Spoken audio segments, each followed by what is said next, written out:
Hi friends, welcome to temple vlogs. Renuka. అందరూ బాగున్నారా? నేను బాగున్నానండి. ఈరోజు మన టెంపుల్ వ్లాగ్స్లో నేను మీకు చూపించే టెంపుల్ వచ్చేసి పల్నాడు జిల్లా సత్తెనపల్లి మండలం గుడిపూడి గ్రామం నందు వేంచేసి ఉన్న శ్రీ అచ్చమాంబ సమేత పుల్లయ్య స్వామివారి దేవస్థానాన్ని. మీలో ఎవరైనా ఫస్ట్ టైం మన ఛానల్ని చూస్తున్నట్టయితే వెంటనే సబ్స్క్రైబ్ చేసుకోండి. అప్పుడే నేను పెట్టే ప్రతి వీడియో నోటిఫికేషన్ మీకు కూడా వస్తుంది. ఈ టెంపుల్ మొత్తం చాలా బాగుంటుంది ఫ్రెండ్స్, స్కిప్ చేయకుండా లాస్ట్ వరకు చూడండి. 300 ఏళ్ల చరిత్ర కలిగి కొలిచిన వారికి కొంగు బంగారమై వెలుగొందుచున్న తల్లి శ్రీ పేరంటాలు అచ్చమ్మ తల్లి దేవస్థానం. ఈ గుడిపూడి గ్రామంలో జరిగేటువంటి అచ్చమాంబ సమేత పుల్లయ్య స్వామివారి తిరునాళ్ళ చాలా ఫేమస్ అయింది. చుట్టుపక్కల ఊర్ల ప్రజలంతా అమ్మవారిని దర్శించుకునేందుకు గుడికి తరలి వస్తారు. మన సత్తెనపల్లి, గుడిపూడి చుట్టుపక్కల వాళ్ళకి ఈ తిరునాళ్ళ గురించి తెలియని వాళ్ళు ఉండరు. అంత గొప్పగా ఈ తిరునాళ్ళ మహోత్సవం జరుగుతుంది. మన సత్తెనపల్లి నుంచి ఈ టెంపుల్కి దాదాపు 11 కిలోమీటర్లు ఉంటుంది. గుడిపూడి గ్రామంలో మెయిన్ రోడ్డు పక్కనే ఈ అమ్మవారి టెంపుల్ మనకి కనపడుతుంది. ఈరోజు అమ్మవారి తిరునాళ్ళ జరుగుతుంది ఫ్రెండ్స్. ఈ తిరునాళ్ళ మహోత్సవం చూస్తూ మనం అమ్మవారి యొక్క జీవిత చరిత్ర అంటే ఇక్కడి స్థల పురాణం గురించి తెలుసుకుందాం. అచ్చమ్మ తల్లి పుట్టిల్లు గుంటూరు జిల్లా మాచవరం మండలం కొత్తపాలెం గ్రామం. అచ్చమ్మ తల్లిదండ్రులు పొన్నం పున్నమ్మ రమణప్ప గార్లు. ఈ దంపతులకు చాలా కాలము వరకు సంతానము లేదు. అందుకు వారు ఎంతో చింతించి ఎన్నో పూజలు, వ్రతాలు, నోములు చేశారు. ఎన్నో పుణ్యక్షేత్రాలను సందర్శించారు. ఇలా ఎన్నో చేయగా వారి పుణ్యఫలమున జగన్మాత సంకల్పానుగ్రహంతో తేజోవంతమైన ఒక కుమార్తె వారి ఇంట జన్మించింది.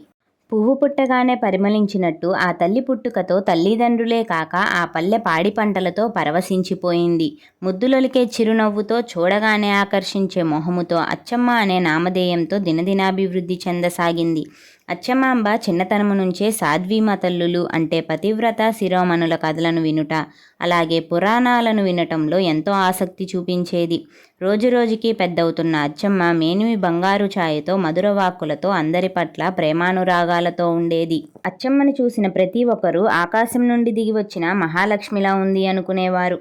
యుక్త వయస్సుకి వచ్చినటువంటి అచ్చమ్మను చూసి అమ్మాయికి వివాహం చేస్తే బాగుంటుందని పున్నమ్మ రమణప్ప దంపతులు ఆనందంగా చెప్పుకున్నారు. గుడిపూడి గ్రామస్తులైన బండారుపల్లి వంశీయులు లింగన్న గారికి 2 కుమారులు ఉన్నారు, చిట్టయ్య, పుల్లయ్యలు. చిట్టయ్యకు వివాహము నిశ్చయమైంది. పుల్లయ్యకు కూడా తగిన సంబంధం కోసం లింగయ్య గారు వెతుకుతున్నారు. ఒకరోజు లింగన్న గారు ఎద్దులు కొనుటకు కొత్తపాలెం అనే గ్రామం వెళ్ళి ఎద్దుల కోసం తిరిగి తిరిగి రమణప్ప గారి ఇంటి వద్దనున్న అరుగు మీద కూర్చున్నాడు. ఇంతలో రమణప్ప గారు లింగన్న గారిని చూసి ఎవరో పెద్ద మనిషి అని మర్యాదతో ఇంటి లోపలికి రమ్మని ఆహ్వానించాడు. తమ ఆతిథ్యము స్వీకరించమని కోరాడు. లింగన్న గారు సరే అన్నారు.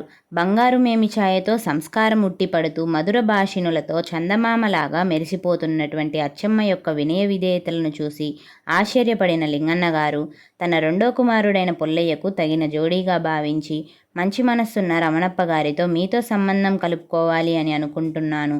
మా 2వ కుమారుడైన పుల్లయ్యకు మీ అమ్మాయి తగిన జోడి అని నేను అనుకుంటున్నాను. మీ కుటుంబము, మీ పద్ధతులు, మీ సంస్కారాలు నాకు నచ్చాయి అని చెప్పగా రమణప్ప గారు సరే అంటారు. పెద్దల నిశ్చయంతో వేదమంత్రాల సాక్షిగా అంగరంగ వైభవముగా పుల్లయ్య అచ్చమాంబల వివాహం జరిగింది.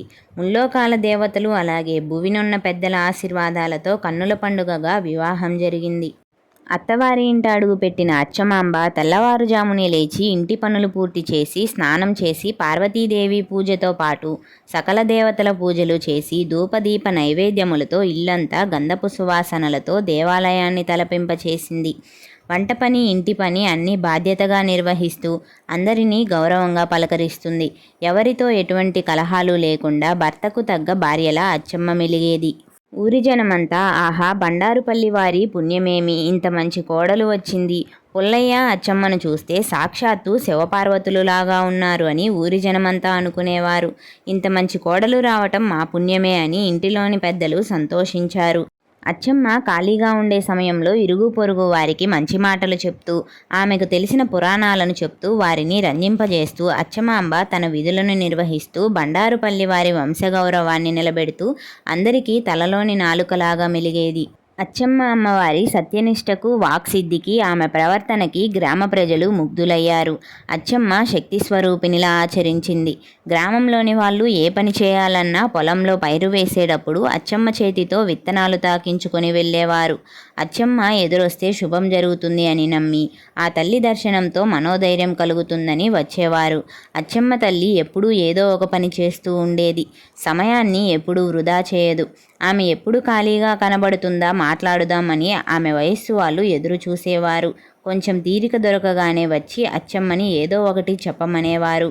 ఆమె వారికి సాధ్వీమతల్లులు అంటే పతివ్రత శిరోమణుల కథలను ఎంతో అందంగా అర్థవంతంగా చెప్పేది.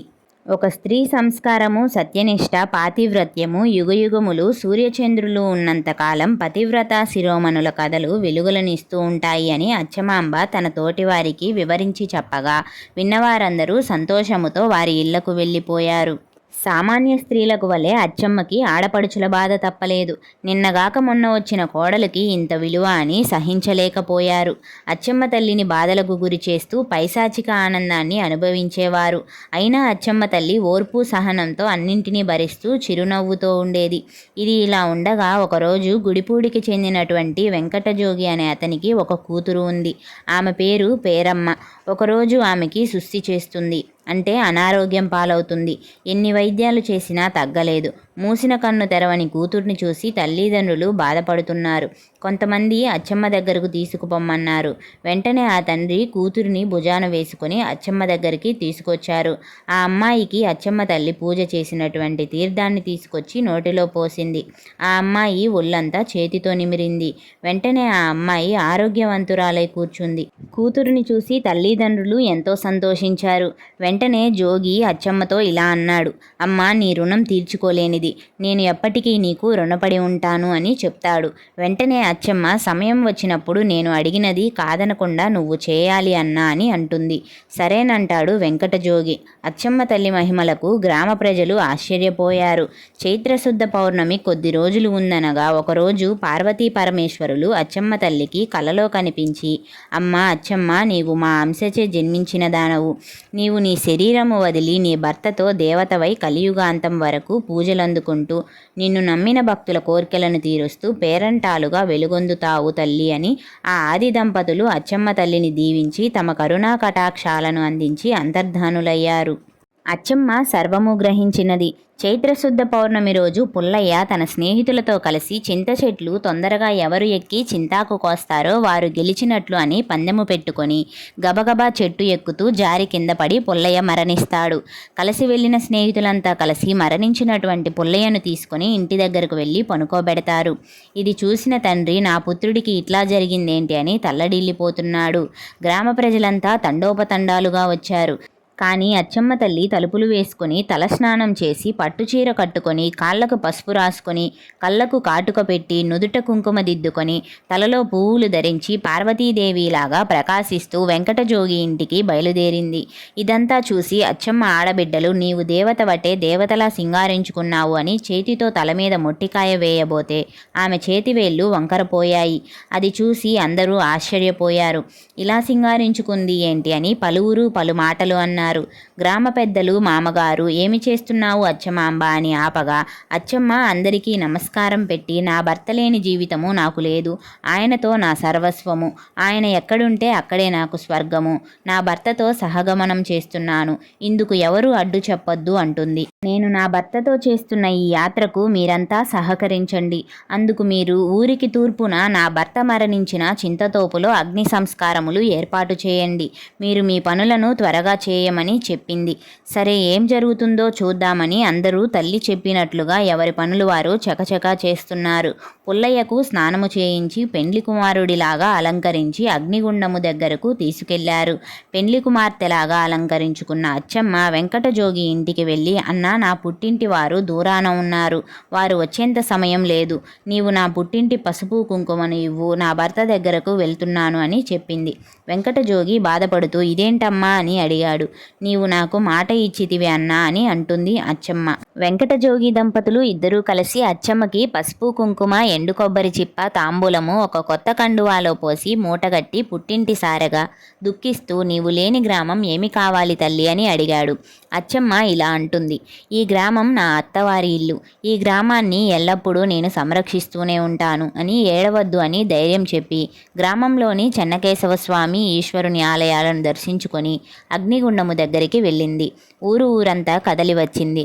బోరున ఏడుస్తున్న తన సహచరులకు ఎందుకు ఏడుస్తున్నారు, మీకు మంచి మాట చెప్తా వినండి అని చీటికి మాటికి భర్తను చిరాకపరచకండి, భర్త ఎదుట పరపురుషులను పొగడకండి, పతియే ప్రత్యక్ష దైవంగా భావించండి, అత్తమామలని తల్లిదండ్రిలాగా ఆదరించండి, పసిపిల్లలను ప్రేమతో చూడండి, అతిథిని ఆదరించండి, గోమాతను మరవకండి, దైవ పూజను మానకండి, ఇంటికి దీపం ఇల్లాలి అని మర్చిపోకండి అని వారందరికీ హితబోధ చేసింది. సిద్ధం చేసిన కట్టెలపైన పుల్లయ్యను పడుకోబెట్టి చిట్టియ్య నిప్పు వెలిగించాడు. వెంటనే అచ్చమ్మ ఆ అగ్ని చుట్టూ ప్రదక్షిణ చేసి సూర్యుడికి నమస్కారము చేసి ముక్కోటి దేవతలను తలచి నమస్కరించింది. ఒడికట్టు బియ్యంతో పెండ్లి కుమార్తెలా అందరూ చూస్తుండగా దేదీప్యమానంగా వెలుగుతున్న అగ్నిగుండములోకి దూకినది. వెంటనే హేళనగా కొంతమంది నీవు పుల్లయ్యకి కుడి పక్కన ఉన్నావు అని అనగానే అచ్చమ్మ పసుపు ముద్దలాగా మారి దొర్లుతూ ఎడమవైపుకు వస్తుంది. హేళనగా మాట్లాడిన వారికి కళ్ళు పోయి మూగవారు అయ్యారు. తప్పు తెలుసుకొని అచ్చమ్మ మమ్మల్ని క్షమించమ్మా తల్లి అని వేడుకోగా వారిని మామూలుగా మారుస్తుంది. వెంటనే అందరూ ఇలా అంటారు, మరి నీ నిదర్శనము ఏమిటి తల్లి అనగా సౌభాగ్య చిహ్నములు అగ్నియందు అలానే ఉంటాయి, ఇదే నా నిదర్శనము అని చెప్పింది.